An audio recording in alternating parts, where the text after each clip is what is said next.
everyone, welcome to Commander Pop Culture. If you like the video, be sure to subscribe so you'll be notified of future content. Hello everyone, it's the end of Commander Masters. I guess all we got left are the Commander decks, which I thought they were going to release all today, but I guess it's going to be one a day, so I'll wrap up whatever's left of Commander Masters and talk about the Slivers deck after. Here we go. Inferno Titan. I'm a huge fan of this card. It may seem very unassuming, but the 3 damage on ETB and attack can be quite significant. You can either shoot all of one thing or a person, or you could plink off a bunch of little things. But the nice thing about that ability is it clears up the board. So you can get in nice and big with the 6/6 that's also got fire breathing. I think people forget that this thing has fire breathing in particular. I've seen plenty of games won with just dumping a bunch of excess mana into Inferno Titan. Unfortunately, it's a bulk rare. You get it for 25 cents. I just wish she still had the demand he used to. Freyalise Llanowar's Fury. This is the end of the cycle of Planeswalker commanders. She's super strong because you not only make a body, but it's also a mana dork. Has a disenchant for -2, and then it's -6 is draw a card for each green creature you control. So I feel like the +2 and the -6 ability really synergizes well with each other, and probably one of the strongest of the cycle. Getting the -6 on Freyalise is pretty easy. You can get a copy for $5. She's a cool planeswalker, probably because she's got an eye patch.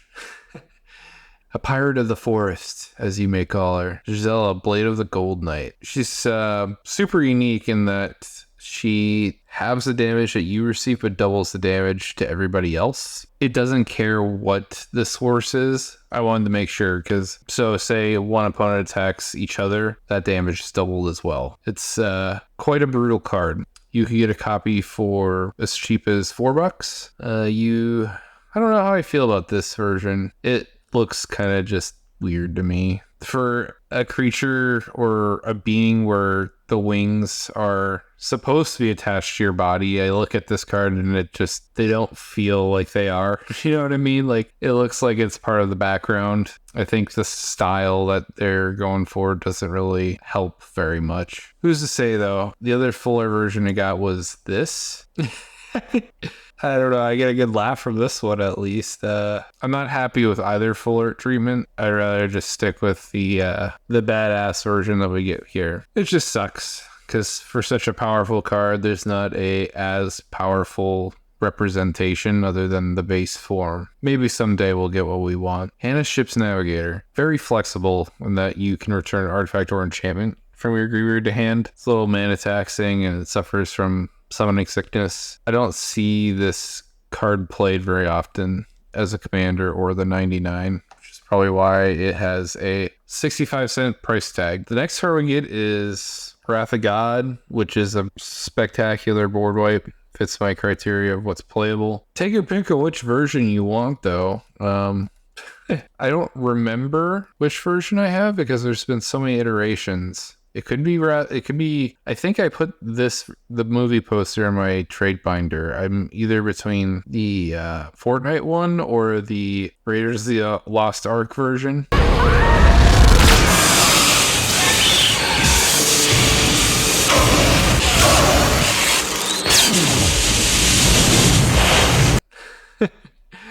Let's take a look at the pricing here. Breath of God, it may be cheap for $3, but it does the job really well. Next one is Reality Shift. It's a mono blue removal spell. It fits my requirements of it being instant speed and being 2 mana or less. And it's pretty darn good. Most of the time when you manifest the top of someone's library, it's just a land. So I like those odds. The odds of someone hitting a creature and being able to flip it over is very tiny. You get a copy for 66 cents. This is, I believe, to be the only full art treatment. Fierce Guardianship, the last of the free if you control your commander cycle. You could get a copy for $37 from the OG Commander 2020. I'm not sure where this price is going to settle. The art's really cool, like how you're just shielding every member of your party, and this is one of the best. It competes with the red one. I think people forget that this only counters non-creature spells quite often. I've seen so many games where someone plays a haymaker creature and this does not save your skin. So just keep that in mind. The only thing that can counter anything and is free off the top of my head is Force of Will. And then after that, it gets worse and worse, like pack negation. But this card is still really good. Most of the things that you want to be countering that is game ending is a non-creature spell. Now we're here about talking about the Sliver Swarm deck. I purposely didn't watch anyone else's reviews, and I try to go into this with an empty mind. According to their price tag, this deck's worth $367.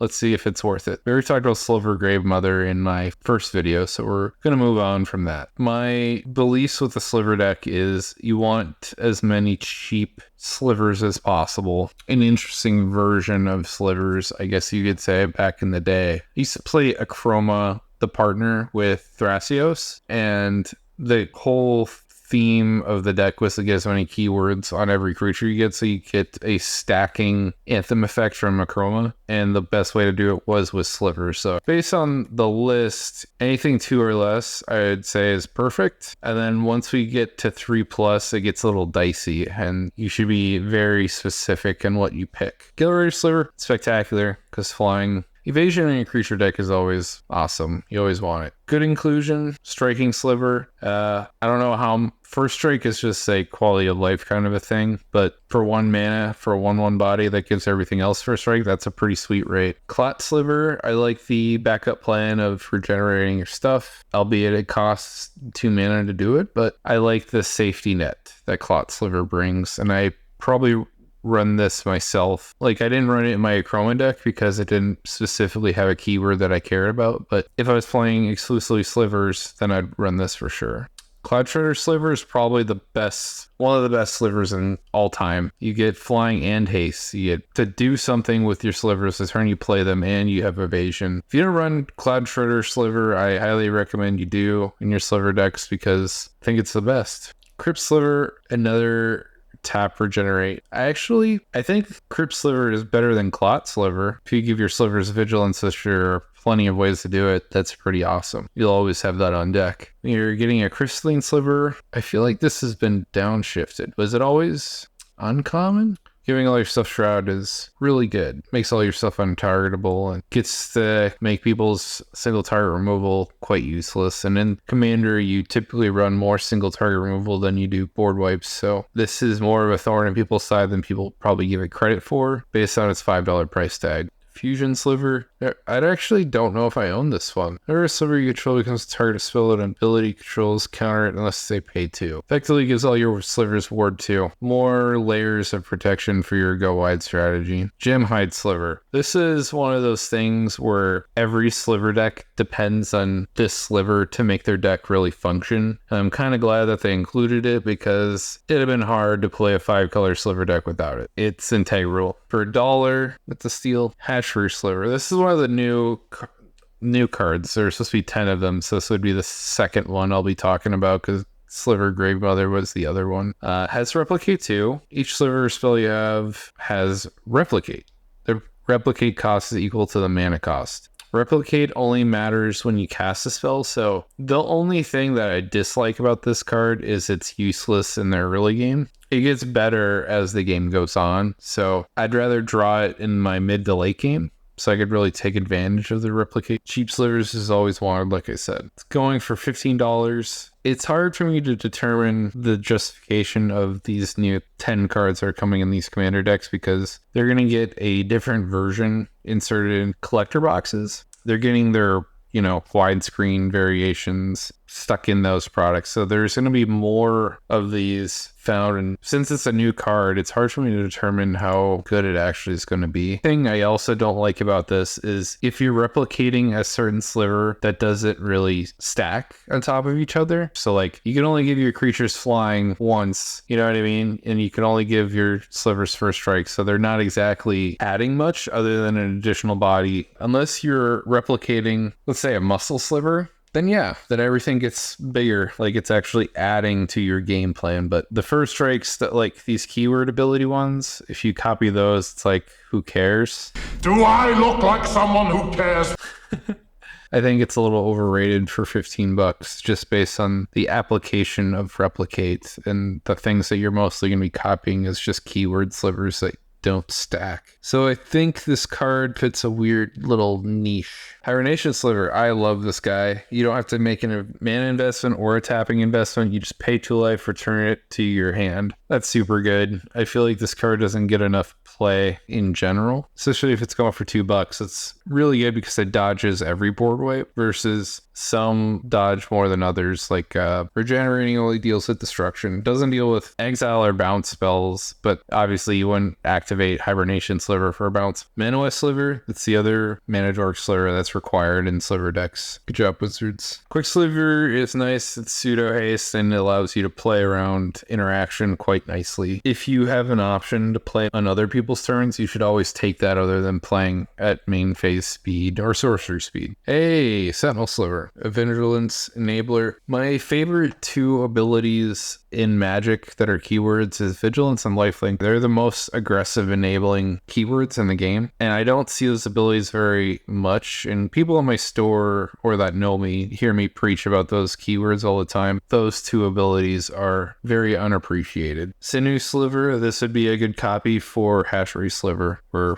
like I said, stacking them actually matters. 2-headed Sliver, more evasion. Venom Sliver, it's just a cheap sliver. That's all you really care about. Adding the Death Touch makes it so people think twice about attacking or blocking your stuff. The other flying evasion sliver. Okay, so now we're in the 3 drops, and this is where it gets a little dicey for me and probably where I would diverge from the sealed product. I am probably going to be hating a lot of these cards, if I'm honest. Blade Sliver, it's a weak Anthem effect. I'm not a fan of these because you could get that for cheaper from Sinew Sliver and Muscle Sliver, and it's a better stat boost than Blade Sliver. Haste Enablers, Fireway Sliver, another Haste Enabler, and it actually adds another ability of sacking it to give +2/+2, which is kind of like the 3-drop enchantment that's in the same colors. I forget what it's called. Yavimai's something. I guess I'd run this over Blur Sliver just for that ability alone. You never knew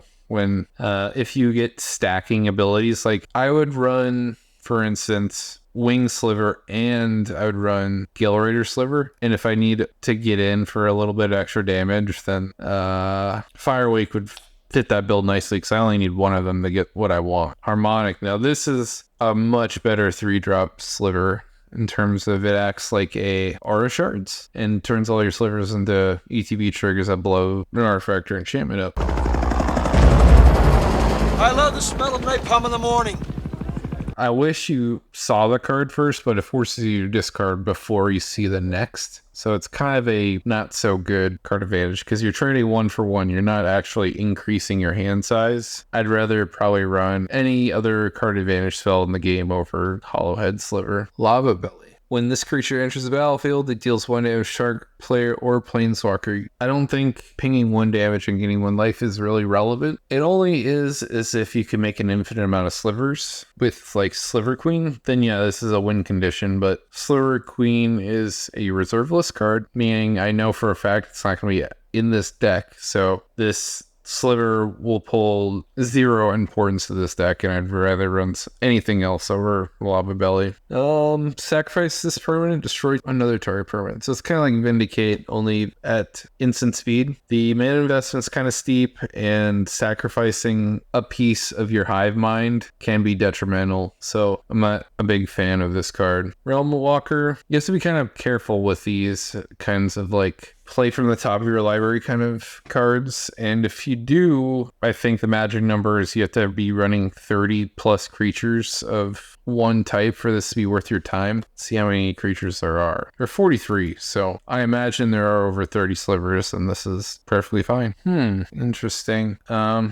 It's a unique form of evasion in that if your slivers get blocked by someone, not only dealing the damage to the creature, but the damage it receives from the blocker gets transferred to another player, and it doesn't have to be the player that blocks you. It could be any player. So the applications of this is pretty flexible, and I like it. So it also adds Planeswalkers, surprisingly enough. Siphon Sliver, Lifelink. You already know how I feel about the word, so I'd give this a run for 3 mana. We're moving up in the more expensive stuff. As we go on, obviously, you have to really evaluate if what you're getting is worth the mana value. So 4 mana for Double Strike, across your whole board. I think that's a reasonable price to pay for a very sweet ability. It's pretty dense, even though the line of text is only 2. Bone Splitter Sliver. I think the going rate of power is 2 mana per 1 power. Even though you don't add toughness with this one, at least you get that going rate offensively. And I'd probably run this for 4 mana. Capricious Sliver. I think this is a new Sliver. It's a looting effect. Whenever a sliver you control deals damage to a player, exile the top card of your library, you may play that card this turn. I love those kinds of effects. It's specifically unique to just red. And the fact that you give it to everybody or your entire board, that's some pretty sweet card advantage. You just have to, exercise good habits and save your mana for main phase 2, which you should already be doing anyways. The only thing that'll sucks is if you play this turn forward and you have exactly 4 mana, you worry a little bit, because if you don't cast those spells that turn, you lose them forever. You have to be kind of careful playing around this. It'll probably cause some weird dynamics in your hand, because you'll hesitate to play this or attack people. And when you're playing a creature deck, you never want to hesitate. If you're going for a combat strategy, you should be attacking every turn and not think twice about it. And this kind of sliver doesn't lend itself well to that plan.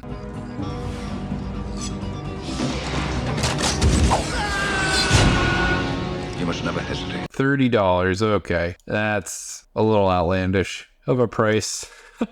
I understand it's new, but for what I just described of like the confliction it has with playing creature decks, it means you only want to be playing it typically when you have excess mana at your disposal. If it's sitting in your hand, it's a dead card, which is useless to you. Cleaving Sliver, it's basically a carbon copy of Bone Splitter, just a different name. I'd run it. Lazatep Sliver. This is another new one. I like Afflict, because that means you're always going to get something out of your slivers in combat, even when your opponents chump block you. What I think is, normally I don't like amass triggers, but since it amasses a sliver token, that actually sounds pretty badass. Getting some out of your stuff dying.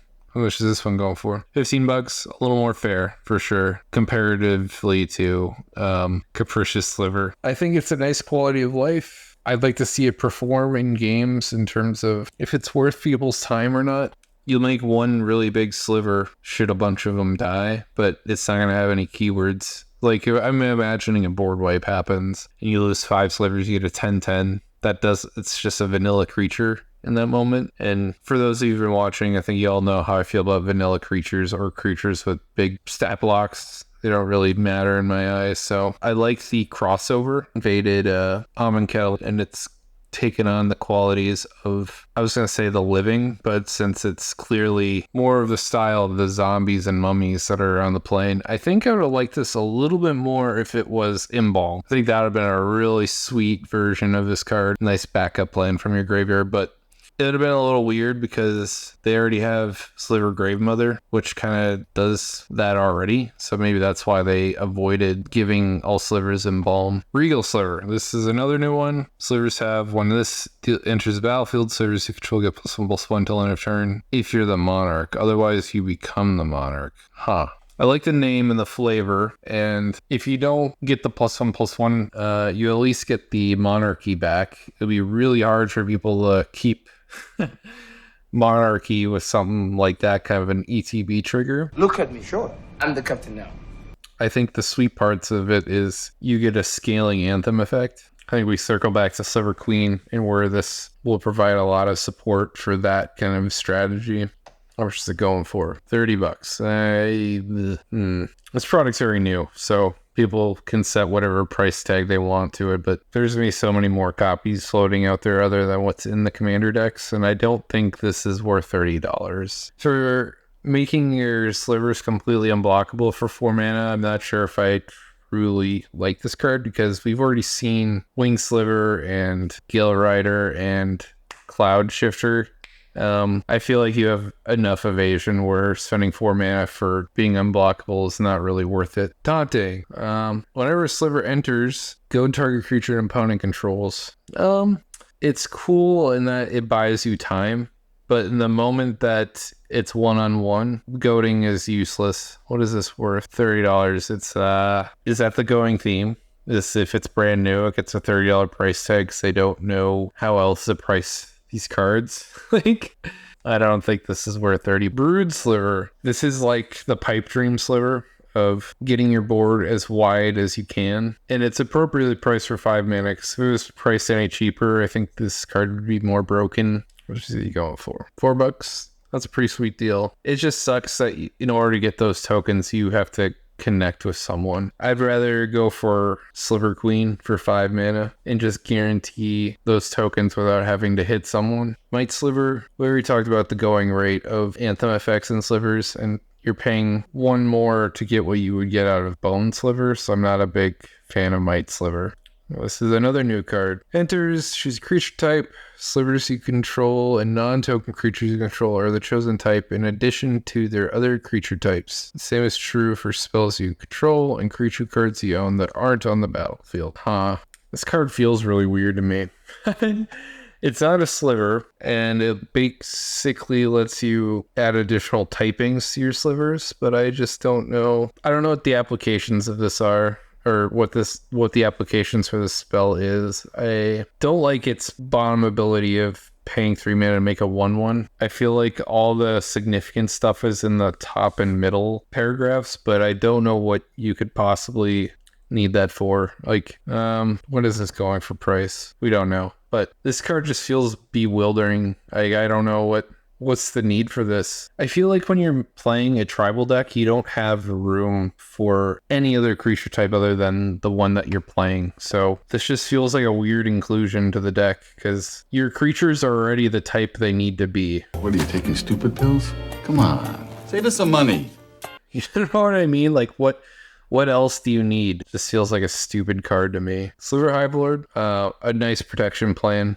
It's just, the indestructibility is a bit of a band-aid that's just waiting to be ripped off. The moment Sliver Hivelord goes away, your board's vulnerable again. So it's like it's a nice quality of life thing, and you should never feel comfortable even with this in play. You should always be worried about something terrible happening. Heroic Intervention and Flawless Maneuver, they suffer because people are metagaming against those types of board protection spells. Sliver Hivelord suffers the same way. $30. I don't think we're in a world where Sliver Hivelord is worth $30 anymore, comparatively to Flawless Maneuver, which is less than $5 or less. And then we have Heroic Intervention, which is $10 plus, which is overrated. At least you could bait people out with a spell versus Sliver Hivelord. People will just hold on to it for later down the road. Once this goes, you have that stuff just lying in wait in your opponent's hands. Hence the Band-Aid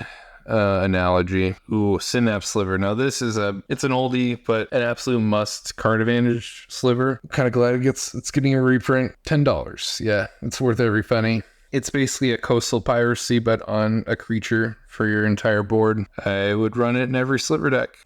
I feel like constricting Sliver would cause a bit of a board nightmare. You may exile a target creature and opponent controls until it leaves. It's like a worse version of O-Ring. I'm not sure if I really like this. It's nice in that it makes all your Slivers exile something, but it's only temporary because the moment they die, they get that stuff back. So you're basically providing like board wipe protection, which is why I don't normally run O-Ring effects anymore. This card, I don't like it, especially for its cost. Okay, this fits the bill of 1 power per 2 mana, so I like Gigantic Sliver over Might Sliver. I feel like this card doesn't make cuts though, because you want cheap slivers. Titan of Lajara, so they're basically repeating the effects of the former 5 Titans. Remember Ghostbusters? Oh, I remember Slimy? When it enters the battlefield, choose a creature type. Its typing is based on its own and whatever else you chose. Whenever it enters or attacks, you may draw a card for each other creature in control that shares a creature type with it. If you do, discard a card. That's a pretty sweet raid if you have a wide board. Drawing X cards to discard 1. It's kind of like, I forget the mass draw spell for double blue and X, but it reminds me of that from Amonkhet. $30.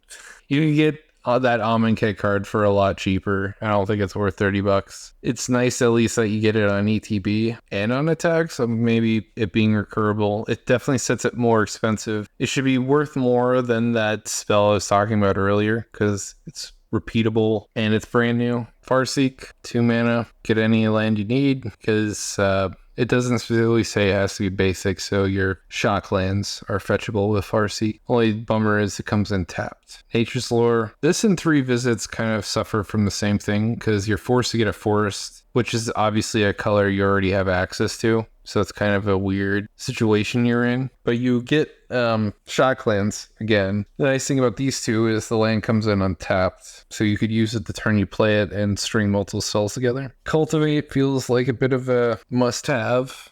I don't know how many basics this deck is running, but if you were running a budgetless list, you probably only have room for just one of each basic type, and then you wouldn't run Cultivate in that scenario. For the Ancestors, gotta click on it to look at it, because it's $30, so it's a new card.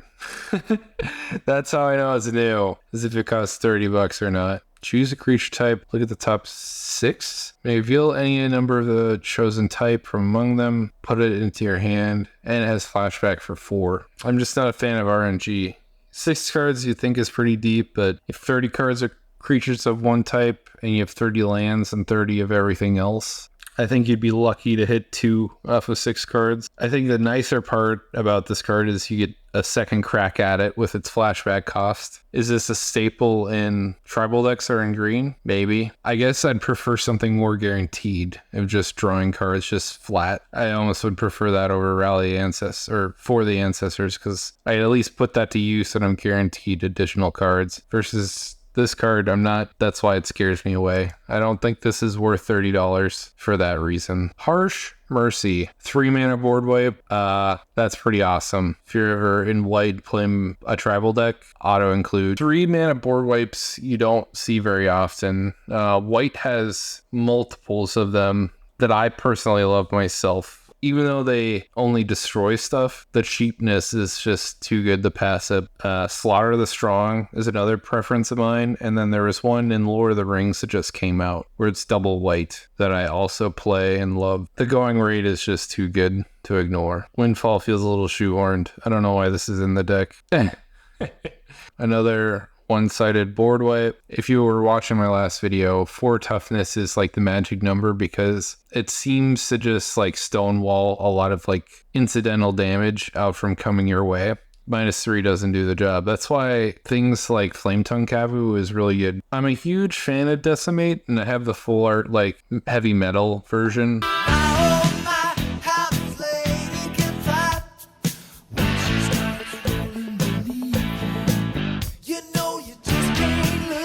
But I've been running it less and less because if one of the targets should die before resolution of the spell, the whole spell fizzles. You're paying 4 mana to destroy 4 things, which is pretty darn sweet. But the fact that if someone sacks a creature in response, or an artifact, enchantment, or a land, and it causes the spell to just go away, I have been avoiding this card a little bit more. Maybe you didn't know that. Distant Melody. I think for 35 cents, I'd run this. You choose a type and draw equal to the number of permanents of that type. Kind of like Titan of Lajara. The fact that it's 2 mana cheaper and a significantly cheaper price tag makes me think that this should be significantly less, because the amount of cards that you draw is strictly depends on how many creatures you have in play. And I hate situational card advantage spells like that, or just situational cards like that in general, where they're spectacular if you're winning a lot, but at that point, do you really need more cards to win the game?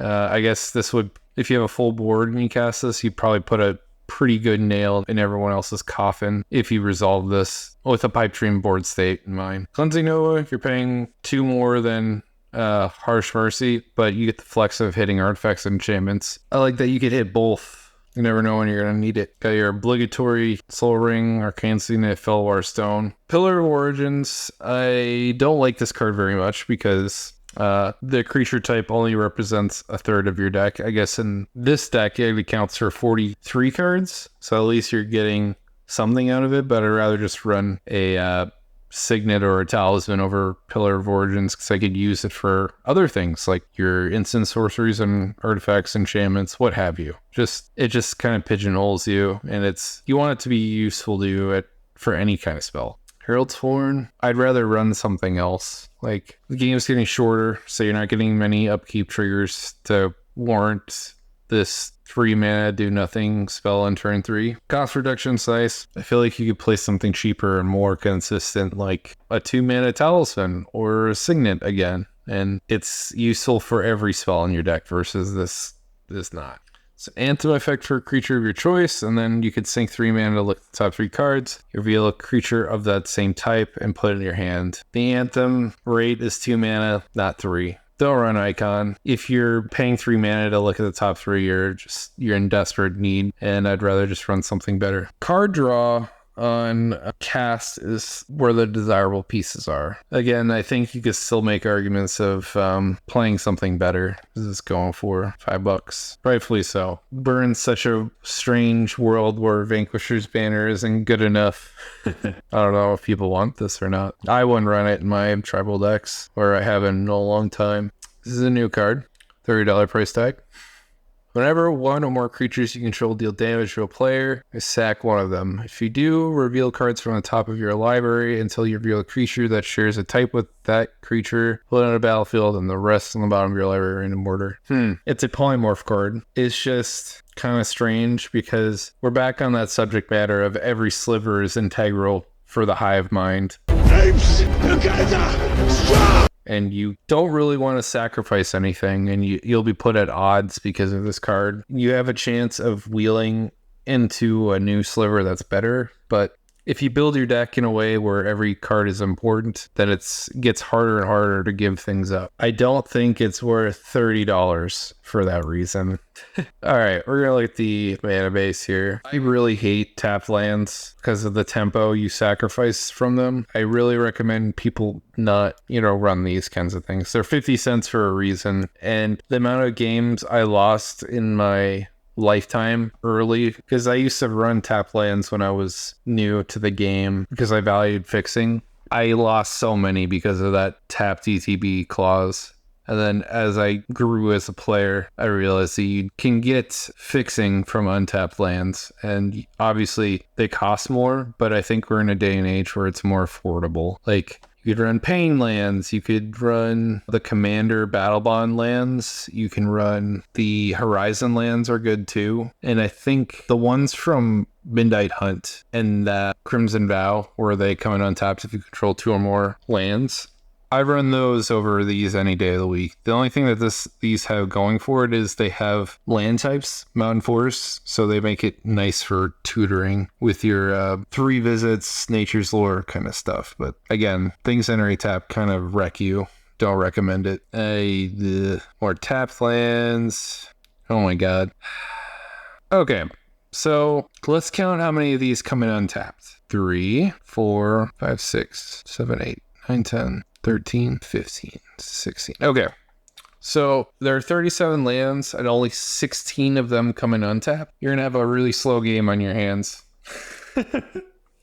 I hope you're playing with a bunch of casual players because a mana base like this, you'll get wrecked, and I wouldn't recommend it. I don't know what it is about Wizards and like printing, because the same lands get printed every multicolored deck. Every single one of them. Like, I'm not surprised with the fixing lands at all, but I just wish it would change. Like, let's take a look at I want to show you an example of one of my decks. Since it's a 5-color deck, let me find one. Well, okay. We'll do my Shifting Storm deck. I don't run hardly any tapped lands. For good reason. I run the Triumphs, and that is about it. And the only reason why I run the Triumphs is because I could fetch them with my fetch lands. And I do have the dual lands, but if I really wanted to, I could swap those out for the Battle Bond lands or the Pain lands, like I suggested before. But I have the money to spare, and I own these cards, so I'm going to play them. I don't run any of these Citadels or Cycling lands or Check lands. Like, don't do it. You should not be excited about seeing this in your pre-con deck. $336. I think that's an inflated price tag because they're charging $30 per new card. So basically, of the $367, $300 is based on 10 new cards. So don't be fooled about this this value price tag. Like, I think the average person who sees that is gonna be like, Oh my god! Yeah. I could get a sweet deal and I could go on to TCG Player right now and I can get it for $140. Oh, look at the money I'm saving. No, man. These $30 new cards, they're gonna tank because they're gonna be in the collector boxes. They're gonna be the like stretched versions, and they're to be inserted in those products. So there's gonna be way more copies floating around than just what's in the commander decks. Some of them stink. I think for the Ancestors, as a good example, that doesn't warrant its price tag. Neither does Descendants of Fury. I'm not gonna discuss why they aren't as good as they're worth, but you heard me why I feel the way that I do. Like, there is no way these are worth $30. They're very middle of the road. The only thing that reflects its actual price value is probably Hatchery Sliver, and that's even inflated. Without those in here, this is a $60 deck in reprints that people don't necessarily need or want. I think that slivers that are 2 or less, they're fantastic and you want them. If you don't have them, that's a good start to start collecting them. There's only a handful of the slivers beyond that you actually want that are 3+ mana. It just feels a little strange. All right, closing thoughts. I thought this would be my last video because I thought all the commander decks would be spoiled today, but I guess they're going to string it out a little longer. So I guess more videos for all of you. I'll be very curious what people think about my interpretation of the Sliver deck. I had my reservations about the seal decks because I already own all these cards and I knew that they were only going to include 10 unique cards in each of them. So I didn't really have an interest in them from the start. And based on what I've seen from the Sliver deck, is it worth $140? No, not really. I think what Goldfish is putting up on their website for $360 value is a bait to convince you to buy this product and tell you that you're getting a good deal when in actuality you are not. You are not getting a good deal out of it. You could get all those slivers that are good that I endorse from the secondary market for dirt cheap. And then that just leaves you with the new cards, the 10. You can make an argument that you don't need any of them. I wasn't too particularly impressed, except for the one with Replicate. It has its drawbacks. I think the only thing that it has really going for it is its CMC. And it was the cheapest one of the new cards that were spoiled. I have a fear that going into the other 3 decks, we'll see the same kind of things, because for a lot of these decks to be truly powerful, you have to invest some serious money. I've heard some theories amongst other folks that are in my friend group. The most expensive deck, the Eldrazi one, is going to be a bust. In order for the colorless decks to be really functional and strong, you need the big money cards to keep up with everybody else, because you have the smallest card pool. You're kind of forced to play things like Mana Crypt, Grim Monolith, Mishra's Workshop, Metalworker, because the spells that are powerful are really expensive CMC wise. You're forced to play those really expensive cards so you could keep up with the board where everyone else has efficient spells. They have access to more cards than you. You can make a functional deck for a lot cheaper monetary value. I think this Eldrazi deck is going to be the biggest letdown. I am very disappointed! Of these 4. And I guess I want to be on record to say that. And I'd really like to hear what people think about that in the comments. I hope I'm wrong, but I doubt that they'll print those cards I mentioned, because most of them are reserve list. They'll never print a Mishra's Workshop. They'll never print a Grim Monolith in these decks. So that leaves you with Mana Crypts. And the idea of putting a Mana Crypt in a sealed product or a sealed deck is quite wild. It'd be the first of Magic's history to do something like that. I hope they do, because I think everyone should be able to afford a Mana Crypt, kind of like Sol Ring. There was a time when Sol Ring was a super expensive card until the very first commander product. I don't think Mana Crypt should be a $200 card. I think they should treat it like Sol Ring, and I think that statement will piss off a lot of collectors. But for sake of the game and getting people to compete on even footing, then that's what you got to do for people, because the reserve list is not going to change. You have to sink the big money to make colorless a competitive deck. Hope you all have a good night. Thanks for watching.